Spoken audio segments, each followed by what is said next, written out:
and welcome to another episode of A Cosmos with Cosmos. I'm Liz. I'm Mike. I'm Brandon. And I'm Amber. Special guest, Amber, Brandon's sister.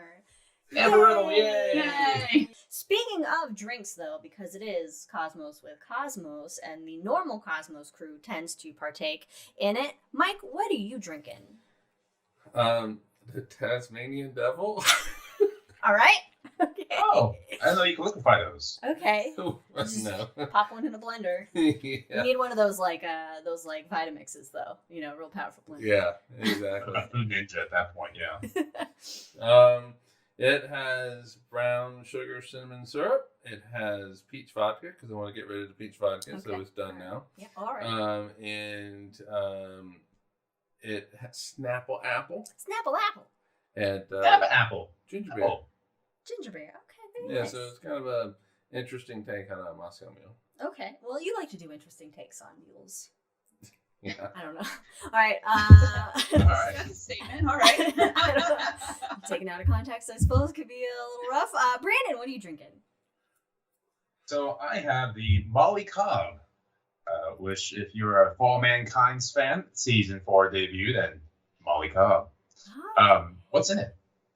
Well, okay, so I went with the star theme and used the sun as an inspiration. It's a Sunny D seltzer vodka. That's so Yeah. cool. Seltzer vodka. All right. So I don't know if it's, I mean, I liked it, but I mean, I'm all anything in. with vodka. So we know who the bartenders are in the house. Yes. Not Brandon. No, I'm just kidding. I was busy figuring out, why isn't the camera working? And then Amber comes in and moves the camera slightly to the left.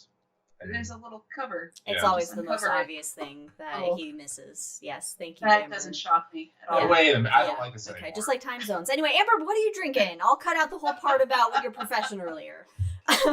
Well, this is wine, Ooh. so classy. Just Yes. going with that. I like it. I like it. We like a little class here on the show. Thank you for bringing it because we often don't.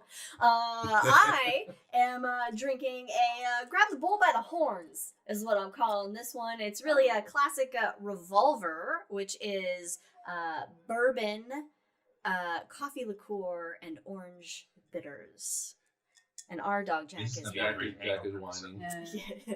yeah, we'll see what I got for the hangover. Does it make it more or less classy if my wine has ice in it? Probably more. Yeah. It's such an unusual feature of wine. I'm gonna go more classy. You know, nothing wrong with Thank you. ice and wine. You know. All right. Follow us on all the things at Drinking Cosmos on Twitex, Cosmos to Cosmos, everywhere else on YouTube or on anywhere you get your podcasts. Also check out Wildixia on Etsy, Wildixia, my little sis who does some amazing artwork that you can check out there. Also the MrProctorShow.com, good buddy Ron Proctor, who's got a new job down in Tucson, work with the Yeah, Noir Tucson, Lab, doing some That's it. art for them, which is really cool. That's cool. He is a great science communicator and a proponent of cigar box guitars.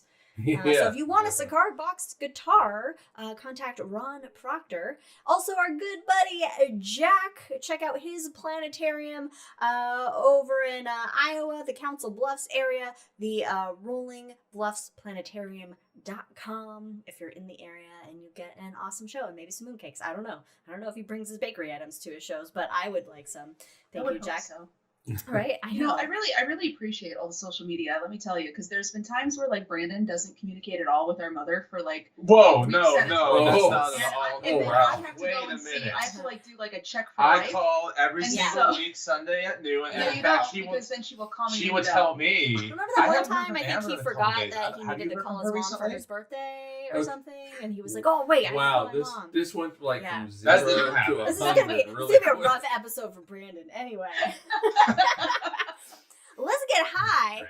in the sky for this week's episode. We're focusing on December this year. Of course, this Not episode even will doing the rules, officially are we? come. Oh shit! Wait, there are rules? Yes. Oh, drinking rules. See, look at that. Thank you, because I had my notes. Oh had wait, my I notes knew that because pulled I actually listened to your podcast. by. Oh snap! I love this. Man. already. This is gonna be so much fun, This is guys. gonna be great. I'm really excited This to is be gonna here. great. Okay, God, this is Drink gonna our be the rules. best episode Our ever. rules for the game. If you hear the puppy bark, now we got more dogs because Amber's got some dogs, so we might hear those dogs. Jack is I on. got I already hear him whining. Sam and Yeah. Pippin over here. Sam and Pippin, and Pippin's a corgi, and corgis are my favorite. And Brandon sent a picture of him yesterday to me, and I was like, this gave me life. I was like, Focus. okay, all right, focusing. Also, if we get real nerdy and start making any Star Wars or Lord of the Rings references, take a drink. So puppy dog Those barks. are like That's my it. only references. Yes, exactly. Well, That's our entire personality. we left Star Trek references out of Hey, it for I a think it's reason. a special rule if Amber takes Brandon down again. Every time Amber takes Brandon down, take a drink. Take a drink, or Brandon has to take a drink. Yes, Brandon has to take I a like drink. that. I like that. That's great. Done. New rule. This is fun anymore, guys. I think it's great. All right. Night sky for December. We're still in November technically, and when this episode officially comes out, it'll be the just a very end of November. But we're heading into December, and it is a magical time of the year because that's when the beautiful, bright wintertime constellations begin to come out. You know, your traditional Orions, and we're going to talk about another one that's very bright. We're going to highlight and all the good stuff that's up there. So Orion is a classic, famous constellation that everybody knows. We talk about Orion ad nauseum, bright, beautiful, awesome stuff in it. But on this episode, we're going to highlight Taurus the Bull as our first wintertime constellation for December. And Taurus is also a very bright constellation, noticeable by a large V shape in the sky. V for Victor. Is that the proper V? Oh, Not Alphabet, sure. numeric, whatever it is. And that V stands out very brightly, kind of topped by this bright orangish red star, Aldebaran, which is the eye of the bull. And Taurus the Bull, I never really thought about like constellation sizes in the sky. Like, oh, this is the largest constellation. This is the smallest constellation. But Taurus the Bull is the 17th largest constellation overall and the 6th largest zodiac constellation. And being a zodiac It's like constellation. your average zodiac in there. Just your average, I guess. Well, yeah, because there's 12, although there should be 13, I technically. hate sharing my zodiac sign. It's not fun. What's your I'm zodiac Cancer. sign? I'm Can- Cancer. Oh, It's Mike's just a not Cancer. fun. I know. Oh, yeah. The Cancer ruined Cancer, Yeah. Yes. right? I mean, likely. But then it's like you can't even be like, oh well, what cool animal? Are you? A crab. It's a crab. And like, Yes. oh, what does your symbol look like? Well, that's not appropriate. So like, it's just a lose all the way around. You know, I've never looked at it that way. Oh well, sorry to bring that up, but What is the symbol of What is it? It's like the number 6 Uh-huh. and the number 9 Oh. paired together, but Oh, on its okay. side. Oh. Really? Yeah. Oh, It's the one okay. with the, it's, all I was right. thinking the actual sign in the sky, the constellation Oh, in no, the sky. the astrological I thought that's why I was sign. making No, like- the crab noises. Little pinchers. Crab.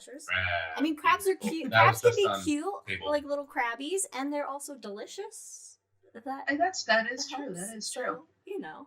Yeah, I you gotta mean- eat your crab sometimes. I mean, I'm a Virgo, so I'm just like a lady waiting to get laid forever, I guess. I just guess that's what that means. Is that I what don't yours know. like that says on your CoStar app? Yes. Have you used those? No. They're obnoxious. Oh, we've gone down the rabbit hole on these. Yes. I mean, we've Oh, yeah. had astrology episodes, and I kept it pretty nice last astrology Right. episode. Taurus has a friend in the sky. Okay, all right. Is fine, I'll okay. move So on. is Taurus the only bull that is a constellation? Because I know, like, okay, so in the Epic of Gilgamesh, gonna go straight there. The constellation of the Big Dipper is actually part of a bull that he, like, the bull of heaven that he kills, and then he like throws Yes. his leg He up into is the sky. Stealing your So- Yes. thunder. I love this because we're going to talk about that a little bit later. In fact, Are we're we gonna- really? Yeah. Oh, we're going to talk nice. about. We're going to get into that. So it I'm is. all about the Epic of Gilgamesh. It is currently it's the only bull constellation, but we'll talk about how other cultures have kind of viewed it a little bit later on, which involves it being kind of split in the sky in different areas, like you mentioned. So, but currently I think it is the only bull, and that Officially, anyway. officially designated. Just by make our own but constellations. anybody can make their own constellations. We just the official ones, so people know what everybody's talking about, I guess, nowadays. So the in Taurus the Bull, the very visible V shape of its face, not including Aldebaran, that bright star. The rest of the V is a star cluster called the Hyades, and this is a star cluster that is it is about 153 light years away, whereas Aldebaran, the star, is only 65. 65. Where's my notes? 65 light years away. Only 65 miles away. Yeah, it's very close. 65 light years away. So it's a lot closer to us than the star cluster of the Hyades. But I mean, these distances mean nothing to our eyes, so everything looks like it's just all on the same place, all in the same location. But it's not. Taurus the Bull doesn't have just the Hyades as a star cluster. It has another star cluster that's a little bit more famous, known as the Pleiades, or the Seven Sisters. Or Subaru. If you're in Japan. Yeah, Subaru. And that star cluster is looks like a little mini dipper in the sky. It's like this bright cluster of 7 to 8 bright stars that you can see with your naked eyes, depending on how good your eyesight is. But there are thousands of stars in this star cluster, and it's actually an open star cluster, meaning they all form together out of the same cloud of gas and dust. They're all siblings that are hanging out, and eventually they'll kind of just drift away and drift apart from each other. As they go through their lives. Text and call quite often. Yeah, if you ever look at the TikToks I send you. But I have to look at them once a week. Thank you very much. That's enough. All right. Okay, Brandon, so take a drink. going back. Brandon, gotta take a Oh drink. yeah, man. Brandon, you were taking down. You're taking Yeah. down. Okay, so Drink only for Brandon. Speaking of sibling things, my brother and I, of course, loved watching movies and stuff growing up. In fact, we watched the whole first 5 minutes of Cats Don't Dance together last night on our phone. That's a whole other thing. But I remember learning about the 3 stars in Orion's belt after we watched Men in Black, because the galaxy is on Orion's belt, and so I always, whenever Orion's belt comes up in conversation, I always go back to that, and I remember dialing up in an internet and us looking at all the different stars on Orion's belt and figuring that out. So I don't know if you have that memory. Amanon Mitaka. Yes. I believe the names are. That's sweet. That's cute. Every time I think of Orion's belt, I do picture briefly the collar that the on Orion's belt. I'll always picture it. So yeah, so I get it. That's sweet. So in Taurus, so Orion is actually next to Taurus. So if you find the V of Taurus just to the, I would say, left of it in the sky, you'll easily see that 3 line of Orion. To the east? To the east, to the left? To the east? I guess that would be to the... To the east? To the east. Yeah, so let's do that. Okay, let's do official directions. To the east. And you can find that line of stars of Orion's belt. Kind of like Orion's belt kind of points towards Taurus the Bull, in essence. And that Towards the Pleiades. And you know what? The other week my dad was like, I saw this grouping of stars that was there was hundreds of stars there and nothing else around it, and I could not figure out what it could be because it was just the views weren't great when I was there, but I'm pretty sure he was referencing the Pleiades. I'm pretty sure. Yeah, but I mean, when they're twinkling, maybe it looks like there's more. He but had something to drink. Maybe I couldn't figure out. What he was talking. My brain only made it to the Pleiades. It had to be the Pleiades. And yes, Mom. My mom asked in chat, "Can we see them now?" You can. Taurus rising in the early evening. So once it's dark out, in the evening, you'll be able to see. I would say probably now. End of November, beginning of December, maybe around 9 p.m. depending on what's on your horizon, it'll probably be high enough to really get a good glimpse of that. What do you need, Brandon? Gosh, I swear. Okay. And I was trying to be subtle and ask him a question on my phone, and then he's like, "What? I don't get it." It's So simple. anywho, It's fine. continue. And just one last thing about the Pleiades is that these Oh, we gotta take a stars. drink, don't Oh, we? we do, doggy bark. The stars of the Pleiades, they're babies. They're only 100 million years old. Our solar system is 4.5 billion years old. So these are just like big baby stars. These stars formed like 35 million years before 30 million years before the dinosaurs got wiped out. I mean, the dinosaurs have been around for like hundreds of millions of years. Yeah.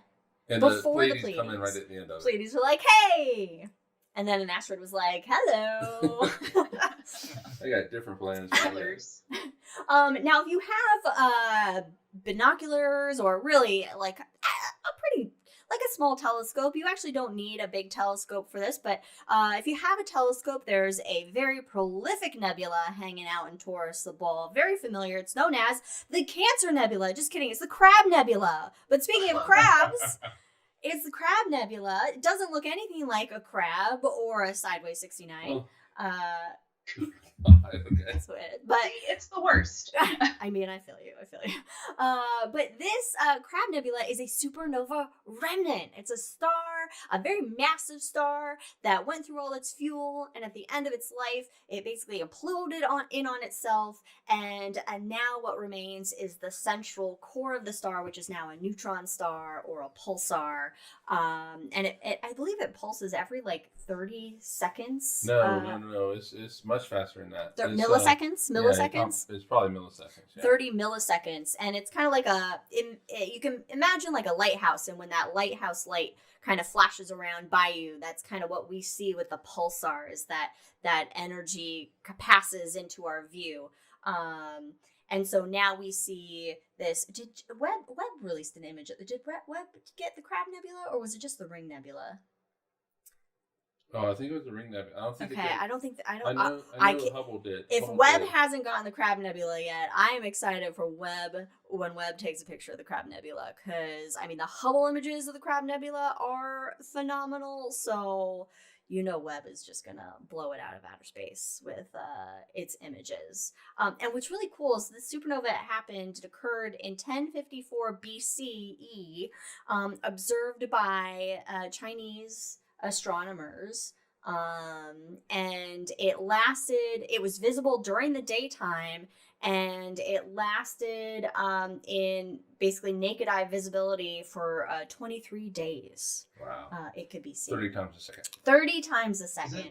Okay, it pulses 30 Is it times too a much second. to ask for a supernova to occur in our lifetime? Like that we can see? I in one hemisphere? wish. I mean, that's like all I mean, want. the way that this year is going. It's too much goodness to ask for. Too much goodness. Might Exactly. be a little more specific on which star you want to explode. So Beetlejuice. Well, the nearest one to Beetlejuice, the yeah. nearest is Betelgeuse. Yeah, that wouldn't do us any major harm. No, but it'll be real bright during the daytime.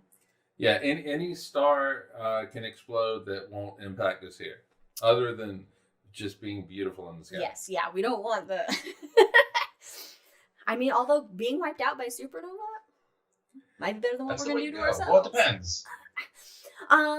All right. Maybe if it's like it's close enough where it can impact us and like give us all cancers at once, it's a long. I don't want that. No, nobody wants that. thank you for that That commentary. was great. This is the greatest and We're weirdest going to all episode die we've of had. supernova cancer. I mean, well, I guess... Amber's got to come back every other week. Just to take Britain down. All right. All the constellations in the sky tend to have various stories about them from different cultures. We primarily go by the Greek stories. The Greek constellations are what has been made as sort of the official constellations in the sky. But different people throughout time have viewed these patterns of stars in their own ways, in ways that relate to their cultures and their lifestyles and, how to, live their lives, essentially.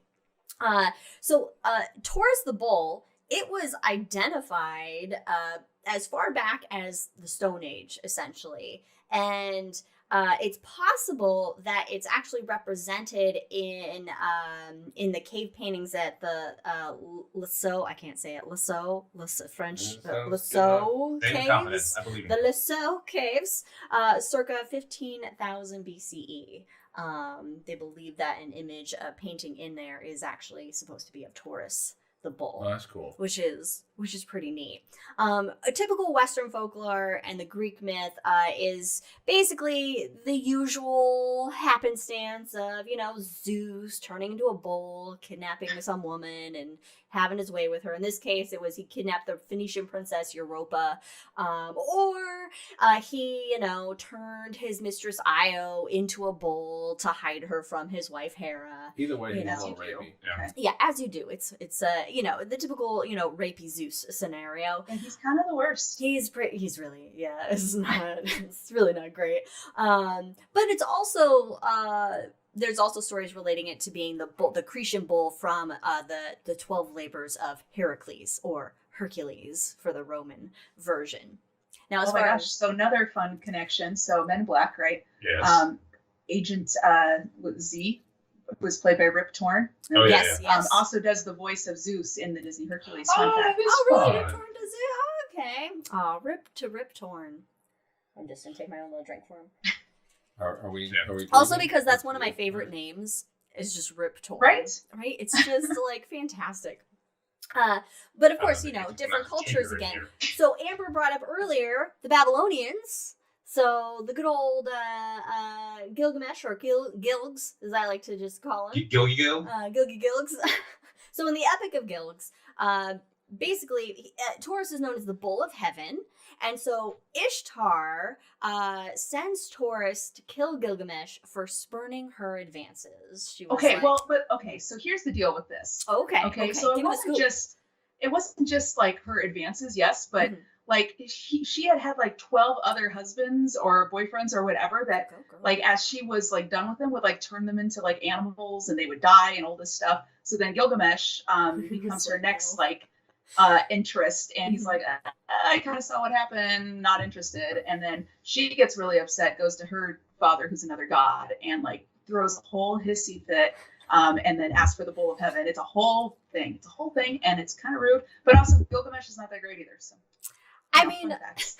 I feel like nobody ever, most people are not great, I would say. And especially in mythologies, everyone's a little bit off their rocker and weird. So I did the Cliff Notes version, so I'm glad you were on the show today, Amber, to put in that knowledge there that I didn't know you had. And it was, so I guess her father was Enkidu? No, Enkidu was Gilgamesh's like best friend. Right hand man. They were Okay, buds. his best friend. Yeah. Okay, so according to what I read, then Enkidu then tears off the bull's rear, just like take your ass, and hurls each quarter into the sky, which then became Ursa Major and Ursa Minor, which today we know as the Big and Little Bears. So you have the front part of Taurus is Taurus, and then his hindquarters as the dipper shapes, which actually, if you imagine the shape of the Big and Little Dippers in your head, I mean, they could look like a flank, like a leg, calf, bull flank. Oh, take a Sorry, drink. the dogs. That's why we have the drinking game, because I'm also have used that in both the Big Bear, Little Bear, and the Gilgil story here. Yeah, It involves an animal sometime being thrown up into the sky. it does. The animals are always getting thrown up into the sky in a lot of these. And yes, my mom says it's a whole soap opera. It is really a Yeah, whole the whole soap thing. opera. is so Oh, it gets crazy. And that's not even like the weirdest part of the entire epic. So Oh no! if you want a little like light reading and you want to read an ancient Sumerian text, recommend it. Epic of Gilgamesh. There you go. I always thought I don't know a lot about Babylonian folklore culture, but I always thought it was fascinating. I also like the cuneiform writing. I like how the cuneiform writing looks.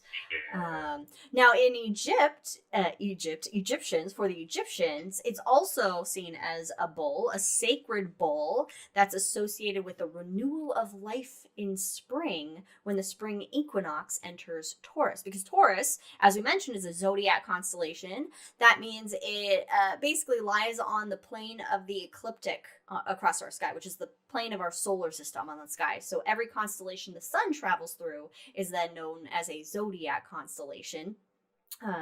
And so Taurus, the sun passes through Taurus in the springtime when we can't see it. And so they say it sacrifices itself to the sun to begin that renewal of the lands during springtime.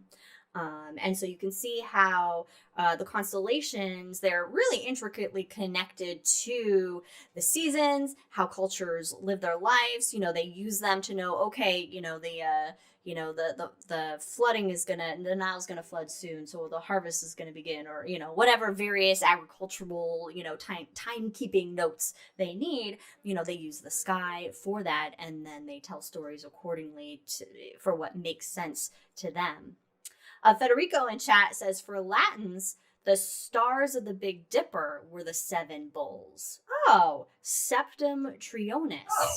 Oh. Now in Septentriona or northern. Okay, so that's interesting. There's a lot more bulls in the sky than I thought there were. There's more than just one. So there isn't just the one. It's the running of the bulls. The running of the bulls. Sometimes you gotta Nice. grab the bulls by the horns.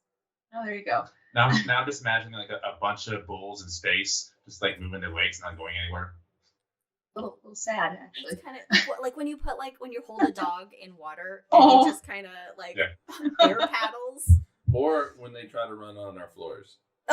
Yeah, they're just We skidding have, on the hardwood we have floors. hardwood Cartoon floors, running. so it's a very cartoon looking thing until somehow they're able to go. But Yeah. A few more cultures. The Inuit, since we never really talk about the Inuit culture, and also I thought I'd give them a little highlight here. The Taurus the bull is known as the constellation Sagittarius, and the Hyades part is Nanjuruk, which is the spirit of the polar bear, and Aldebaran, the star itself, is the actual polar bear. And the rest of the stars of the Hyades are the dogs holding the bear at bay. That's kind of hardcore. I know, right? That's pretty cool. I like that. Now, in Chinese astronomy, it's a whole bunch of different things, basically. They seem to divide their skies into different quadrants. And Taurus is located in the western quadrant, which is known as the White Tiger of the West, this whole quadrant. And I guess they call it the Golden Bull constellation, where the Pleiades is known as Mao, which equals hairy head. I don't know if Emperor Mao is then Emperor Hairy Head. Maybe. I don't know. Chairman Mao. Yeah, They don't get us in China. I thought about naming my drink Mao. Cheers to Mao. The Hyades is B, or is B. And the Hyades is a net with a long handle for catching small animals like rabbits. Or it's also seen as a regiment of soldiers guarding the frontier region, and Aldebaran is the general. Okay. all So, right. either or, I guess. Choose your poison. And then, like, synonymous. I see other areas of the constellation are, like, different things, like a gate or a door, and then, like, there's one part that's, like, a lookout tower, so there's a whole bunch of different weird things. So, That would be if Elden Ring had constellations. yes. Yeah. Well, it'd just all be death, is what it would be. All be death. That's true. All right, so as you can see, like different cultures, again, they see what they want, and you can too. Just go outside at night, look at the stars. You can imagine your own patterns and shapes and make up your own stories out there, and in whatever way that makes the sky relatable to you and your life, because that's what everybody has done for all time. Right. Yeah, but the sky doesn't just have constellations, Mike. No, it's What the else does astrology Sky- portion. What? Of it. This is the astrology portion of our show. No, never. Yay! Never. What else does the sky have, Mike? Planet. It has planets. And Days. in the morning hours in December, there is a fair planet that is the morning star at the beginning of the month, and this morning star is Venus, the girl planet. No, I'm just kidding. Planets don't have genders. because they're planets. I feel like they're pretty non-binary. Yeah, they are non-binary. They would be non-binary, exactly. Venus, I mean, argument that the Earth would technically could be. Anyway, Where are you going with this? No, let's explore this. a binary planetary system. Okay. well, that would be So- Pluto. But also Pluto. But then they calling it a planet. We don't, but see, Earth and the Moon don't share. They don't orbit this. Like the center of gravity isn't in between their orbits. Right, the very center is not inside. It is at. Sorry, I'm having echoes and I can't think correctly. Yeah, The that's very it. That's center- why. Okay. The very center, the center of orbiting, Yes. right, is inside the Earth. Yes, whereas Pluto and Charon, It's it's outside outside of Pluto. So they orbit. So they're kind of a binary planetary system because Charon is technically not orbiting Pluto. They're orbiting this own. I mean, other technically, point. the Moon's not orbiting the Earth either. It's orbiting that very center, But it's inside the Earth. but it is inside. So the it's Earth. orbiting the Earth. All right. Anyway. All right. Venus. Venus is rising in the early morning hours. It's the morning star. Currently, when it's setting in the evening, it's known as the evening star. It's the third brightest object. Sky. Third brightest object in the nighttime sky. December 1st, it'll be right by the bright blue star of Spica in the constellation of Virgo. It'll just be to the right of Venus or the west of Venus. And December 9th, the crescent moon will be stopping by Venus to say hi. So that's an easy way to spot it. When you see that crescent moon and a bright looking star in the early morning hours, it's not a star, it's Venus. So if you wish on it, nothing's going to happen. And if it was a star, if you wish on it, also nothing's going to happen. And Bit it of a will. letdown. I know, right? I mean, we all done the starlight, star We bright. are the destroyer of dreams in this podcast.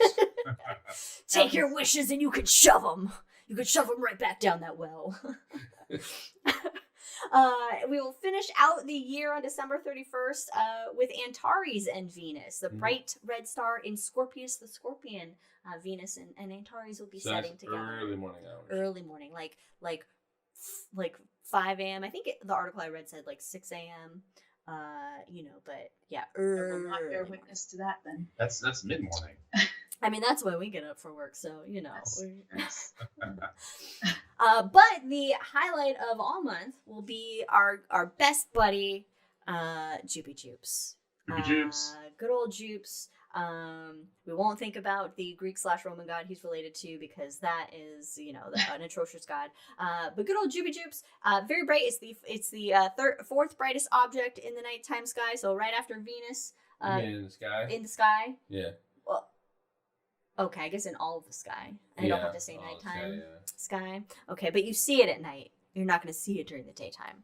Hence why I say nighttime sky. But I guess in all the sky. But as we learned in the past episode, Percival Lowell loved looking at Venus during the daytime. Yeah, that's right. Check out our Percival Lowell episode for more on that. And typically don't look at stuff through You the don't. daytime. You can see Not- them during the daytime, but yeah. December 21st and 22nd, the waxing gibbous moon will be hanging out with Jupes. And then Saturn will get a little highlight. Saturn will be up Right, there. right. Saturn and the moon will meet up on December 17th at Yeah. night.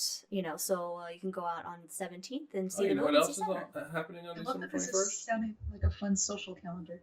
Yeah, that would be fun. So It's just a meetup. Saturn and moon meetup. Oh, 9 right. p.m. Disregard my question. RSVPs. Oh, because I'm gonna have it. Yeah. Because I'm gonna talk about it. All right. So events, some celestial events other than planets hooking up with moons and stars. December 12th is the new moon. So the moon is brand new in the sky. No, it's basically we're not going to see the moon. So you get a nice dark sky without the moon blocking anything. It is essentially in between the Earth and the sun in its orbit. So all of that far side of the moon is illuminated by sunlight, whereas the near side of the moon it is dark to us. Not That's gonna be a little sad for my friend's kid. He's about 1.5, and every single night I swear he asks to go see the moon. He just says moon, and he points outside, and then they take him to go look at the moon. Oh my gosh! So the December Oh. 12th is gonna be sad. Yeah. Well, I mean, you know, do you Let's take get? a nap. You don't get a. Let's take a nap. You don't get Good an night, Earth moon. glow. Good night. Yeah, see, good night, moon. That's a good time to learn about moon phases. I don't know. Well, perhaps the right time to talk to your kid about it. Never too early. Never too early. I also don't think you're in any place to be giving parenting advice, Brandon. Oh, that's a drink right there. Take a drink. That's a drink for Brandon. Take a drink, Brandon. Brandon, you gotta take a drink. Take a man. drink. I also want to Brandon. drink, but just because. Take a drink, Brandon. Yeah. I'm gonna take a drink for that one. Look, you invited him in.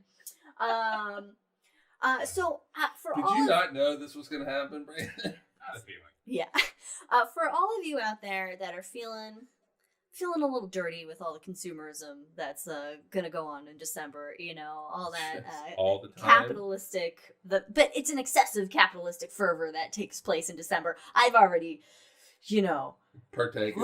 partaken a lot in it. But I already got Brandon's Christmas gift. well, us too. You're a Us liar too. who lies. I don't believe you. We also got his gift as well, which I assume will be shipping to Phoenix at some point. All I can say is Thanksgiving has not happened. yet. Thanksgiving has not happened, so we won't decorate yet, even though I do have a couple decorations up for Liam. It's only because I just bought them at Target. But anyway, if you're feeling a little dirty, take a shower. A meteor shower, that is. Like I did that. December 13th and 14th, it is the peak of the Geminids meteor shower, and this is one of the brightest meteor showers of the year. You can see over 100 meteors per hour with dark, clear skies, and it'll be great because the moon just went into its new moon phase, so you don't have the moon blocking out the light from these meteors that are occurring. It is these meteors come from an asteroid, actually, not the tail of a comet, which tends to be more typical of meteor showers, but it's debris from the asteroid 3200 Phaethon, which was discovered in 1982. So, Oh shit! Really? 1982? yeah, 1982, which isn't that long ago. So, yeah, we're passing through the debris of that asteroid, I guess. Must be a Only rocky. 41 years ago. Damn. Must it be like more of a rubble pile asteroid to be having all this, I guess, debris Well, it could coming have started off off of it? as a comet. Oh, and then the sun stripped away all those gases around That's it. cool. It's sublimate. They all sublimated off of Yeah. it. Oh, that's Could have interesting been. to I think mean, about. I would have to look into it, but On where it there are is. asteroids that kind of behave like comets. The solar system is wacky. It's quirky, you know? So you can check that out. The best way to look at meteor showers is obviously usually, you know, in the deep evening, I would say. Yeah, the it's right after midnight midnight. hours. Because you the know. Earth is, your part of the Earth is turning into the stream. So after midnight. Okay. And so it's the best time. Also, don't go out and just look straight up. It's the worst thing for your neck. Don't look up. Yeah, to the side. so get a little reclining chair. Mhm. Just lean back, Lean enjoy back. the show. Yeah, you know, you can get on the hood of your car and just look up. You It's know, a classic movie scene. yeah, exactly. Get the towel on the hood of the If car. you wanna, Do your headphones so it's the radio astronomy at the same time. yes, Yes. exactly, That's what yeah, everybody does. exactly. I was about ready to say just that. Mhm. So, yeah, so that's how to do it. Yeah. And then that's not the only meteor shower, but there's a minor meteor shower December 21st and 22nd that peaks the Ursids meteor shower. Only 5 to 10 meters per hour, so nothing extravagant, but those meteors come from Comet Tuttle, which was discovered in 1790. And again, that viewing best after midnight and away from city lights because it's, you know, a lesser meteor shower. You want as dark skies as possible if you want a hint of seeing Right. any. So with the Geminids talking about 120 meteors per hour is from dark side. So Yeah, so I mean, Oak maybe Ridge. go like 50 if you're in a Phoenix, Phoenix area, yeah, which is still so- a good amount, but though. still, it's like one a minute. That's not Yeah, bad. that's not bad. So you got a lot of wishes you can make on those shooting stars. But also around the 22nd of December, it is the winter solstice. We did it. Yay. Winter With is your friends. here. We sent the sun as far south as it could go. Uh-huh. We did it. We did it. We made it. Now give it back to us. Happy solstice. everybody out there on December 22nd. And then at the end of the month, December 27th, we got the full moon, which to the Native Americans is known as the cold moon. Mm-hmm. I'll let your imaginations run wild with why it's called the cold moon at the end of December. You know what I recently found out? So I was talking to one of my friends who he is part of the Navajo Nation, and we had this big event that a lot of people were at, and he wasn't there. And I texted him, I was like, "Hey, what's going on?" And he goes, "Well," he was explaining that with the solar eclipse that happened earlier, not too long ago, that the Navajo Nation has it's like a reflective, almost religious time, and so they're not supposed to go out. They're not supposed to really do anything. They're supposed to reflect. And I didn't know that about the Navajo. I didn't know that either. That's interesting. That was a neat piece of learning. We need more of that. We do need more of that. Yeah, that's interesting. I wonder how often there is those kind of like those celestial events that turn into kind of just these like more sacred times, or just, you know, they're the Native American peoples and any kind of indigenous culture, I would say, on this planet are so much more and better in tune with the planet and the universe than anybody else is. Well, there's and a lot of respect there. Yeah, well, and we're so used to like the westernized, like the colonizer view of the world and everything that goes on. Innovation that meant to us. And so even with like when we look at holidays and things like that, it's so westernized, and that's our lens, you know. So it's always refreshing, great to hear and to learn. It's nice. That's nice. That's very neat. I thank you for sharing that, because I would never have known that. I would never have thought about that.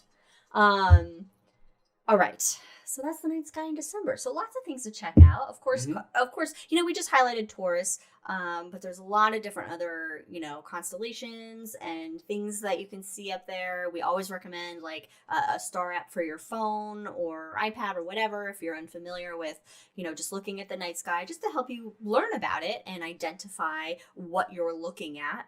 And there's also plenty of handy resources online. There's also, for your friend's moon enthusiast child, you can get like templates online where you can actually then like chart moon phases, and you can like draw in, you go out at night and draw in what the moon looks like and see how the shape changes over the course of the weeks. And there's all these fun activities maybe when they're a little that older. Kids can do. Well, I don't know, whatever. Yeah, probably a little older. I mean, I don't know how 1.5 works. Well, let's just say we were at a marching band thing the other night, and he pointed up at the football stadium lights and kept saying moon. Oh, so we're not quite there yet. Okay. Lots of moons. Lots of moons. Lots of full moons. So many moons. So many full moons. All right. Now, of course, you know, in our High in the Sky, it's not just about the sky, but also the recent astronomy news that have happened. And this hits close to your drink.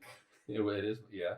Which is the Tasmanian devil in space. In space. Oh, I thought this. Is this like a I just wish we could do like a Looney Tunes thing. Oh, copyrighted. No. The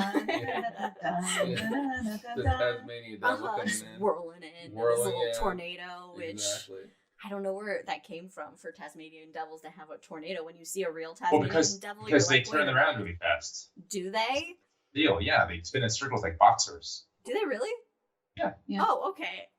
Here's how much I know about real Tasmanian devils. But this article came from... I like how Amber goes, yeah, like that's supposed to be like... I validate. So, I it's validate. Are you common not knowledge aware for of that fact? Did you not watch No. Zabufu growing up? Oh my God, Zaboomafoo. Oh, it was a great show. We look for Amber's validation of what Brandon's saying to make sure Brandon's being accurate. That's a good call. Yes. So this article I found, it came from CNN, and basically astronomers are calling, this is what astronomers are calling a stellar corpse, which I love calling anything a corpse, but a stellar corpse in this never before seen phenomenon.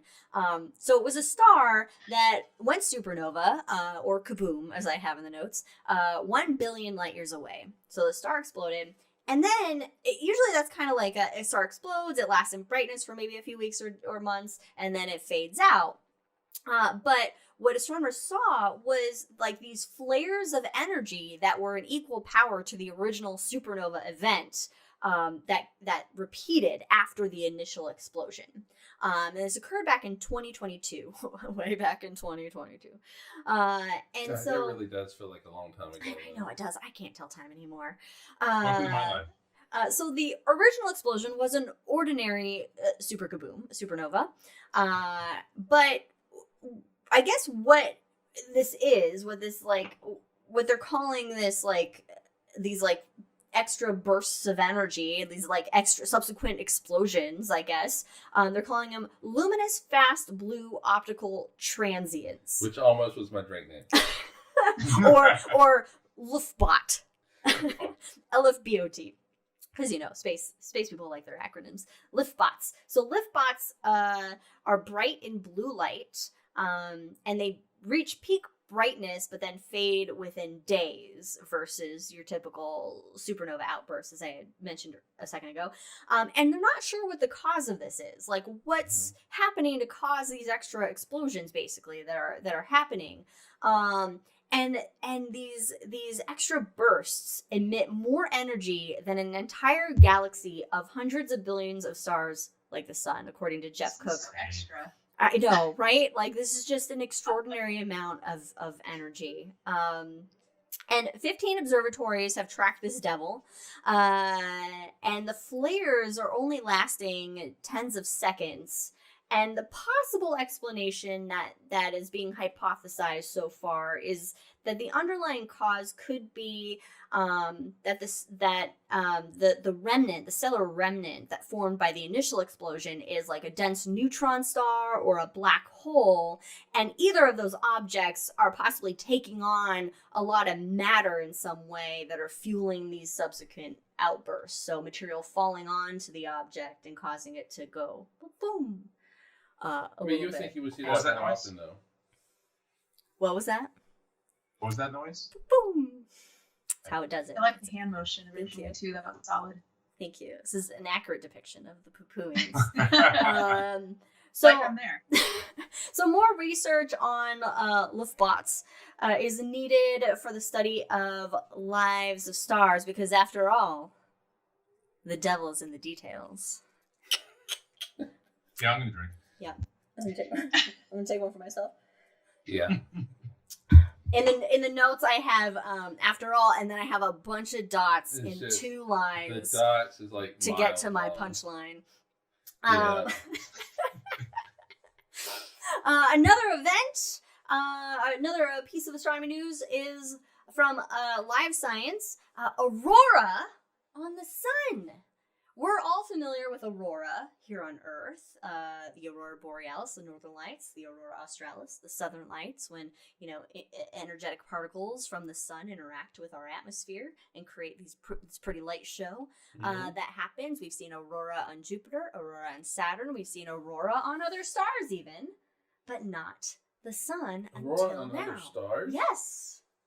It's been observed, Huh. apparently, according to the Live Science article, that aurora on other stars has been seen, but it's been spotted on our sun for the very first time. The lead author of this paper is CJU, an astronomer at the New Jersey Institute of Technology Center for Solar Terrestrial Research. One good thing about Jersey. The only good thing about Jersey. This aurora-like. It's an aurora-like display of crackling radio waves over the surface of the sun. They were seen, or I guess, yeah, 25,000 miles above a sunspot. And they detected these bursts over the course of a week. And the explanation is that electrons from solar flares are being accelerated along the sun's magnetic field lines. And so these frequencies are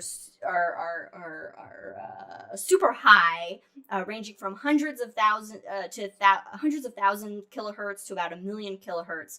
And the Earth's aurora emit light between 100 and 500 kilohertz. So these are Okay. a lot So- more so energetic. question then, and forgive me because I'm not as well versed in space. But solar flares, if they're strong enough, right, they can impact hmm like electronics and stuff here on Mhm. Earth, right? So what's the range for that? I don't know, fancy I physics mean, man. that's fair. I mean, kind of put you on the sun spot with that. Hey. But Hey, I'm gonna take a drink to that one. I like that. Well, I mean, first of all, it's going to depend on a few factors. First of all, how strong it is. Mm-hmm, mm-hmm. So, how many particles Mhm. this flare emits, and they will be. I think they have like X1, X2. Yeah. They're labeled X 1, 2, 3. You know, labeled that way. I think the bigger the number, the stronger Mm-hmm. the flare is. But it also needs to be aimed towards us.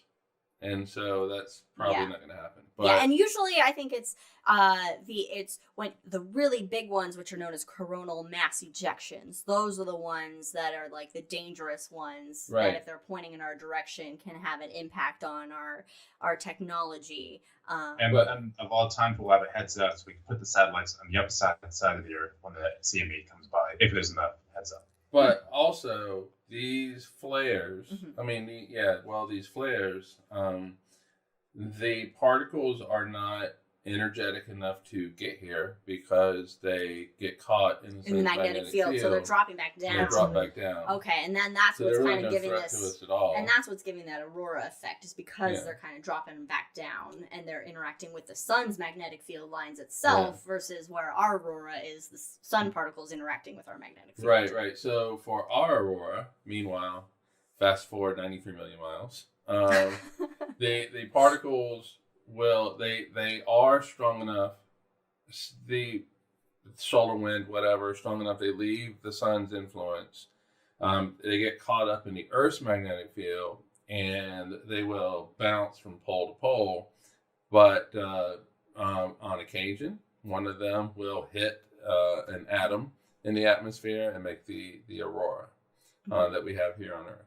And so on Earth, you will find the North Pole, the northern aurora is mirrored by the southern aurora. So if the northern, they happen at the same time? Yeah, so if the northern aurora is going to kind of flash, you'll kind of see that in the southern hemisphere at the same time as well.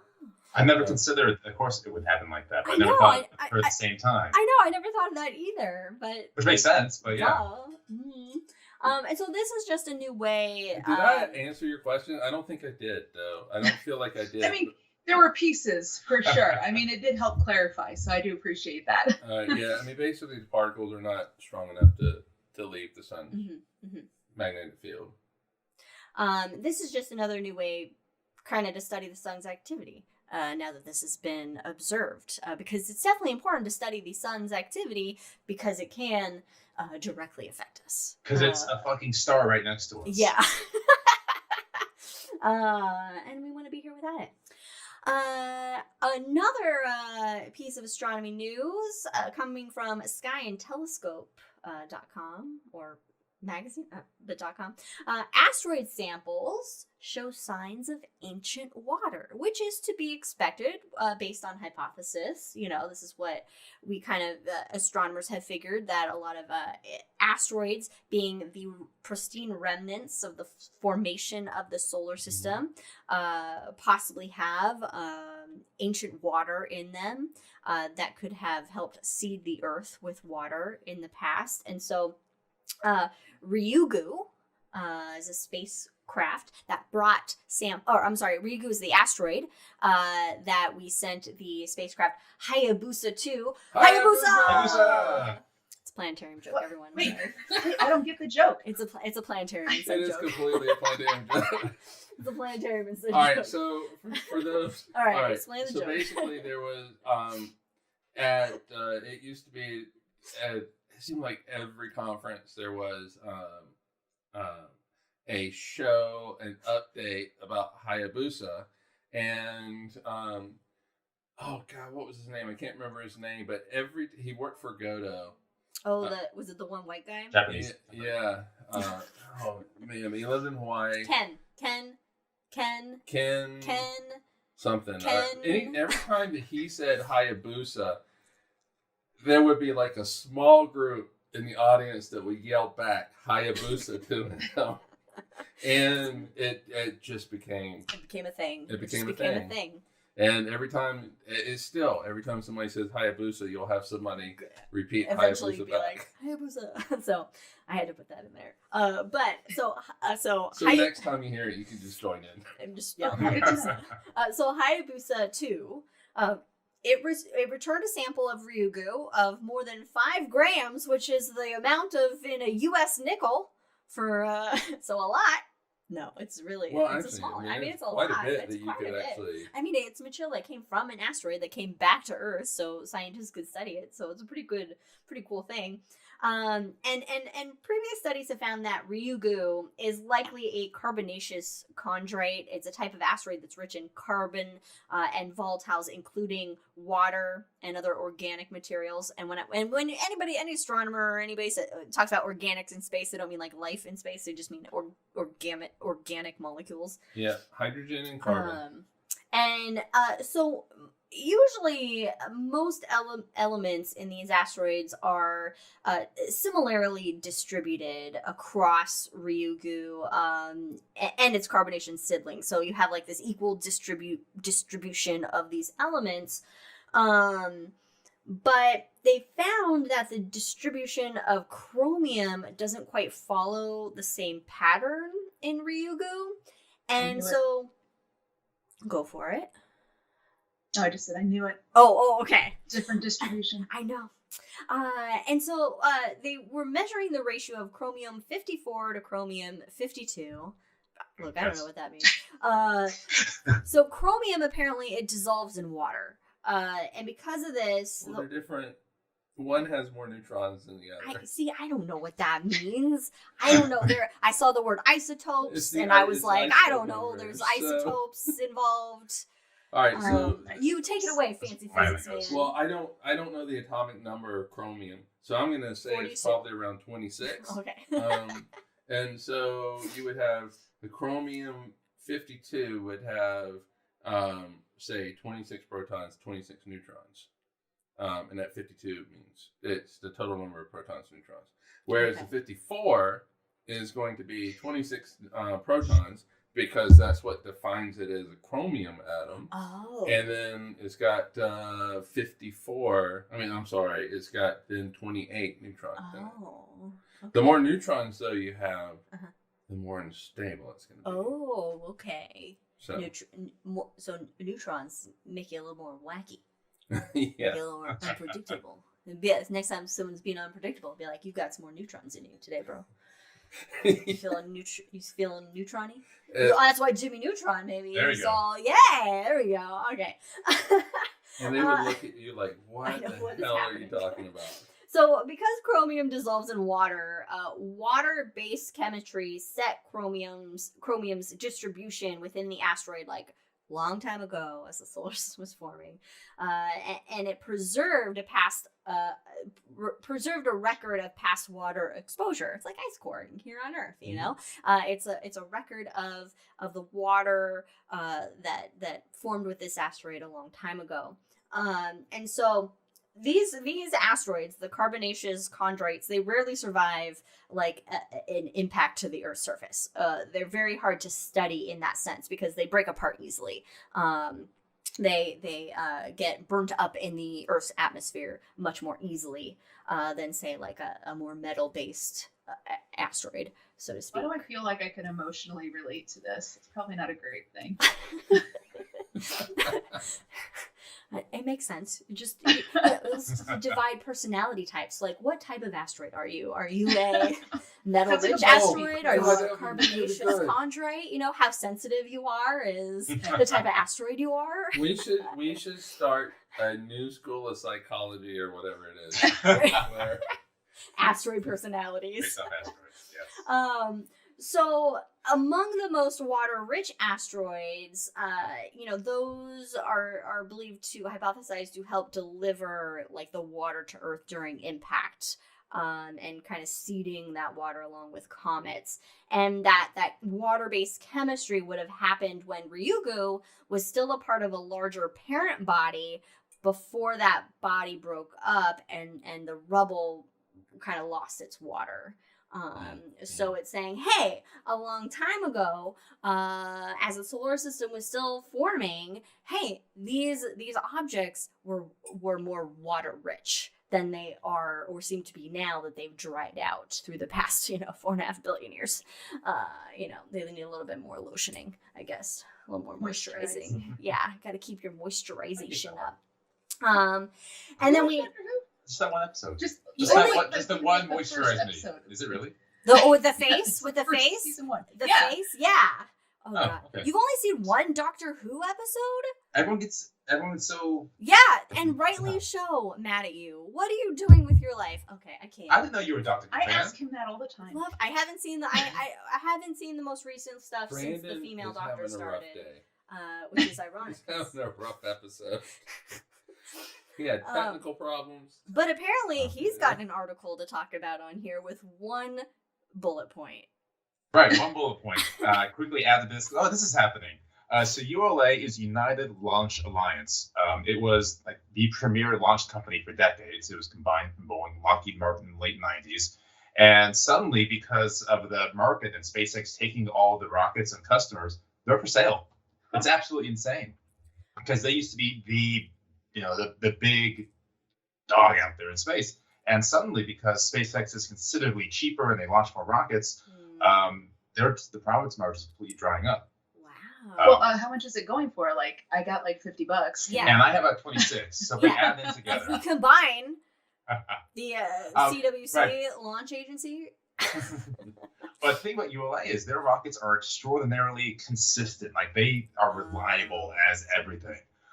So there are some potential buyers, including Blue Origin, specifically Amazon. Because right now, Have you shared your story, the one that you always think of when you think of Jeff Bezos? I did. I had a Okay. whole hangover episode about that. Okay. I'm just throwing Skittles and Jeff Bezos' asshole. But anyway, different story. How How many Skittles? many Skittles can fit up to... Anyway. No. Nope. But in any case, Blue Origin is supplying the individual rockets to ULA for the new engine, the Vulcan rocket. So if Blue Origin does buy ULA, then suddenly they just streamline their own process as well. So they're probably going to get ULA at an extremely reduced price to what they got for a decade ago. But to me, it was just mind-blowing that like this basic institution is up for sale. And that'll probably be completed within the next month or so. Wow. Whoever it is that buys it. Is it... we're going to have monopolies in space is what's going to happen. Yeah, what's like the antitrust laws with this? Yeah. Well, so if you remember back in the 90s, Don't get him too excited, Amber. It was Boeing and Lockheed Martin had both had the rocket divisions, but the U.S. military really wanted reliability, so they just went, no, you guys need to merge. Okay, so they just created one mega rocket corporation in the United States. I feel like that's the opposite of It what. is. It's Okay. Yeah. Well, But it was determined that this was for national security purposes.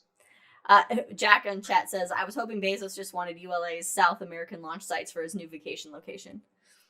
Probably. He's gonna be like, but less good. Not Harry Seldon, the guy from Contact that lives in space. Oh, yeah. No, The billionaire, the eccentric billionaire that funds everything. Yeah. Except he'll just be I can't funding like remember his mega name. yachts in space. Can't remember his name. All right, yeah. Harry Seldon's Foundation. Sorry, I got my science fiction mixed up there. But yeah, so ULA up for sale. Okay, well, hey, if you got the funds, you can have a space launch agency. Go for it. I got some money in savings. I know. We can pool our funds. So yeah, let's do it. Okay, Let's buy it. And then what would we do with it? Go to space. Launch ourselves really into cool space. things into space. Launch ourselves into space. Now, we haven't had this section for a while in A High in the Sky, but we do have a In Memoriam section. In fact, we have now an impromptu addition to that In Memoriam section that will pop in there. But our In Memoriam first is for just a cheers to Apollo 8 Commander Frank Borman, who passed away on November 7th at the age of 95. Cheers, Frank. Mr. Borman. I'm definitely not on a first name basis with any astronauts. He spent 14 days in space in 1965 aboard Gemini 7. And in 1968, he led a team of astronauts who were the first to orbit the moon. So he has a lasting legacy and is an inspiration to all, future space explorators. Astronauts? Well, yeah. That's the word. Explorators? Right. That's a word. Okay. All right. And I don't then think it is. look, it's a Liz word. It's Go with fine. So thank you, Mr. Borman, for your contributions to space exploration. And then another impromptu in memoriam is to Rosalind Carter, who passed away today. We just got the news article before the show came out that Rosalind Carter was 96. 96. 96. They were married 70 years. 70 and I years. think that President Carter's probably not going to be too far behind now. Well, let's hope Jimmy lives forever, and of course Jimmy will live forever in spirit as just a non-douchebag president who has a legacy giving to people. But yes, we just got right before we started the show, the article popped up that was like Rosalind Carter has passed away. So cheers to Rosalind Carter. Yeah, and as much as Jimmy Carter is maligned and all that kind of stuff, and people don't like him, he is one of the most decent in his human 90s at building beings Habitat on for the planet. Humanity homes for people and contributing to society. I mean, we need more people like Jimmy Carter. Exactly. More people like Jimmy and Rosalind Carter. Yeah. 70 years they were married. That's life goals. Yeah. Cheers to 70 years together. 70 years. Anyway, we got a ways to go though. Multiple decades. Let's hope. So that's our high in the sky for December 2023. Lots of great things to check out in the night sky. Always lots of interesting astronomy news coming out. In fact, this might be the first time in the sky we didn't have a web news article. You're right. We In can change that right now if we want to. No, it's fine. Yeah. We can talk about that in Hangover. If of course you're watching this, check out the Hangover, which is our post-show drunk shenanigans, shoot the shit shenanigans that we record. Comes out after. But for now. Thank you for joining us, everyone, on this episode. Follow us on all the things at Cosmos on Amber, thanks for Twitter joining us. and Cosmos everywhere else. This was great. It was great having Amber Riddle with us today as the guest, just taking Brandon down one peg at a time, which is beautiful. I don't have many pegs to go down, so. We need an Amber segment in every single episode. Just have her pop in. I mean, I'm down. Just let me know. Yeah, just like, all right, it's Amber time. It should have been a drinking rule. Every time Brandon looks up, it has to deal with it. Yes. Just you have to take a drink. I know. So we appreciate you joining us. So thank you, Amber. Thank you for having me on the show. All right, we'll see you next time, everyone. Cheers. See you in 2 weeks. Live Bye. long and prosper. Wait, how do I do it again? Live long and prosper. I got all my hand signals messed up then. You went. I went metal. I love you to to live long and prosper.